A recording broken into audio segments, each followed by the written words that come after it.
భద్రాద్రి కొత్తగూడెం జిల్లా పాల్వంచ మున్సిపాలిటీ పరిధిలోని మంచికంటి నగర్లో నివసిస్తున్నటువంటి ప్రకాష్ పాలిటెక్నిక్ ఫస్ట్ ఇయర్ చదువుతున్నాడు. కొత్తగూడెం పాలిటెక్నిక్ కాలేజీలో అతను ఈ డ్రోన్ కెమెరా తన సొంత టెక్నాలజీతో తయారు చేశారు.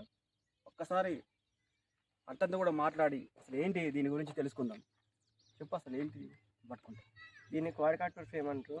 ఇది మన కస్టమైజ్డ్ డ్రోన్ అనమాట. ఎంత స్టేబుల్గా ఉంటుందంటే దీన్ని ఫ్లై చేయాలనుకుంటే ఒక 20 to 18 శాటిలైట్ వరకు కనెక్ట్ చేసుకోవాలి. ఇది రేంజ్ మినిమం 5 to 10 కిలోమీటర్స్ వరకు డిస్టెన్స్ రేంజ్ అనమాట. 5 to 10 కిలోమీటర్స్ నుంచి మనం ఎక్కడి నుంచైనా ఆపరేట్ చేసుకోవచ్చు. ఇది ఎట్లుంటుందంటే దీని కింద ఒక అటాచ్డ్ కార్ కూడా వస్తుంది. ఈ కార్ ఎట్లుంటుందంటే దానికి ఇప్పుడు ఏదైనా అంబులెన్స్ అయినా ఏదైనా సిచ్యువేషన్లో అయినా ఎమర్జెన్సీ వచ్చినప్పుడు ఈ డ్రోన్ ఆటోమేటిక్గా ఆ కార్కి అటాచ్ అయ్యి పైకి అయితే ఫ్లై అవుతుంది అనమాట. ఎమర్జెన్సీ సిచ్యువేషన్లో అయితే ఎక్కువ ఉపయోగపడుతుంది. అండ్ నెక్స్ట్ వచ్చేసి ఇది 2 kg 1 kg నుంచి 2 kgs వరకు అయితే దీని ట్రస్ట్ లెవెల్ అయితే ఎక్కువ ఉంటుంది. ఇప్పుడు దీని కెమెరా యాడ్ చేసావా? ఇంకా కెమెరా యాడ్ చేయలేదు, ఇంకా మాడిఫై చేయాలి. అంటే ఏంది దీని వెనక ఇంకేమైనా ఎవరైనా సజెషన్ తీసుకున్నావా, లేదా నీ ఓన్ నాలెడ్జ్తో వాడేవా? నేను ఏది సజెషన్ తీసుకోలేదు. నాకున్న అంటే చిన్నప్పటి నుంచి ఇంట్రెస్ట్ ఉండేది. సెకండ్ క్లాస్ నుంచి ఇంట్రెస్ట్ తోటి వీటి మీదే ఎక్స్పెరిమెంట్ చేసుకుంటూ ఇది తయారు చేస్తున్నాను. ఎందుకు వచ్చింది నీకు ఈ ఆలోచన ఇలా తయారు చేయాలి సొంతంగా? అంటే నార్మల్గా బయట డ్రోన్ కొనాలంటే అది కాస్ట్ ఎక్కువ ఉంటాయి. సో మనంతలో మనం ప్రిపేర్ చేసుకొని మన టెక్నాలజీ ఇప్పుడు ఏదైనా బయట కొంటే డ్రోన్ కొంటే అది ఎక్కువ రిపేర్స్ వస్తూ ఉంటుంది. అదే మనమే తయారు చేసుకొని మనమే చేసుకుంటే అది రిపేర్స్ వచ్చినా కానీ మనమే సాల్వ్ చేసుకోవచ్చు. ఒకసారి చూద్దాం, దీన్ని ఆపరేట్ చేస్తాం. సార్ చూడవచ్చు మనం దీన్ని ఆపరేటింగ్ దగ్గర సార్.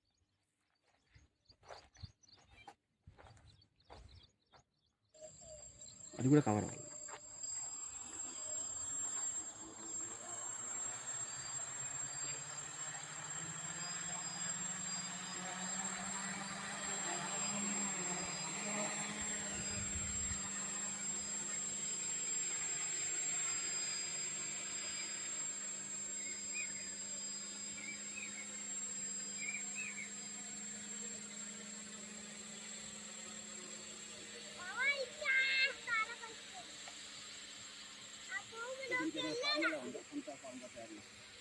ఫార్మ్లో అంటే మనం షేర్ చేస్తాం.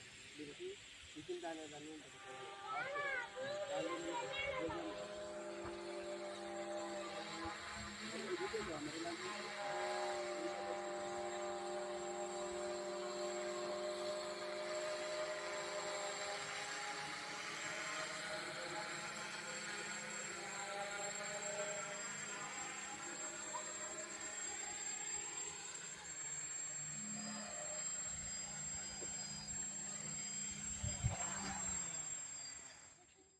సొంత నాలెడ్జ్తో ఈ యొక్క డ్రోన్ కెమెరాని తయారు చేయడం జరిగింది. ఫర్దర్గా నువ్వేం కోరుకుంటున్నావు ప్రభుత్వం దగ్గర నుంచి? కానీ అంటే ఇలాంటివి చేయాలంటే కొంచెం కాస్ట్ అయితే ఉంటుంది అనమాట. కాస్ట్ అయితే ఉంటే దాన్ని ఇన్వెస్ట్మెంట్ చేయాలని ఆశిస్తుంది. ఓకే, చూసారు కదండి, పాలిటెక్నిక్ ఫస్ట్ ఇయర్ చదువుతున్నాడు అబ్బాయి. తన సొంత నాలెడ్జ్తో డ్రోన్ కెమెరాని తయారు చేయడం జరిగింది. దయచేసి ప్రభుత్వ అధికారులు ప్రభుత్వం గుర్తించి ఈ బాబు యొక్క టాలెంట్ని గుర్తించి ఇతన్ని కూడా ప్రోత్సహిస్తే ఇంకా మరెన్నో అద్భుతాలు తయారు చేసే విధంగా ఉంటుంది. కాబట్టి దయచేసి ఇతన్ని ప్రోత్సహించాలని చెప్పేసి మేము కోరుతా ఉన్నాం.